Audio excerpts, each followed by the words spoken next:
ఇప్పుడేంటంటే లోన్ చేసి కూడా ల్యాండ్ తీసుకోవాలన్న మైండ్ సెట్‌కి ఒక కామన్ మ్యాన్ కూడా వచ్చేసాడు. సో, లోన్ ఫెసిలిటీస్ అన్నీ ఎలా ఉంటాయి జేబీ ఇన్ఫ్రా త్రూ? సో మనకు మాక్సిమం 70% వరకు లోన్ అవైలబిలిటీ ఉంది ఓపెన్ ప్లాట్స్లో కూడా. Okay. So basic 10 lakhs investment నుంచి 5 crores వరకు మన దగ్గర ఇన్వెస్ట్ చేయొచ్చు.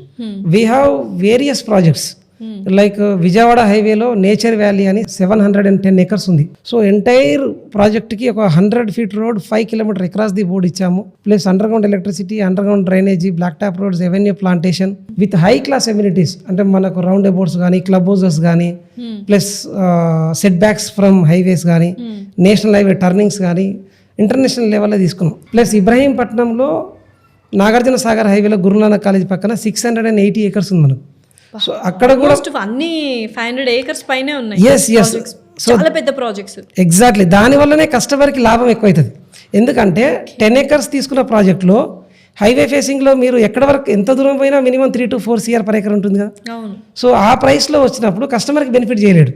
సో మన దగ్గర ఏమవుతుందంటే మెయిన్ రోడ్కు ఉన్నది 4 acres per acreకి వస్తే ఇన్సైడ్ ఆఫ్ ది లేఅవుట్ ఒక 700-600 acres తీసుకున్నప్పుడు last bit 40 lakhs per acre వస్తుంది.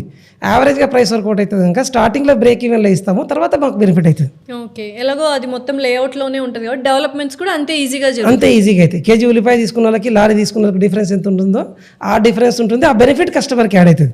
నో బడీ కెన్ కంపీట్ అస్. మన తర్వాత 20 kilometers తర్వాత వెళ్ళినా మనం ఇచ్చే ప్రైస్లు ఇవ్వలేరు.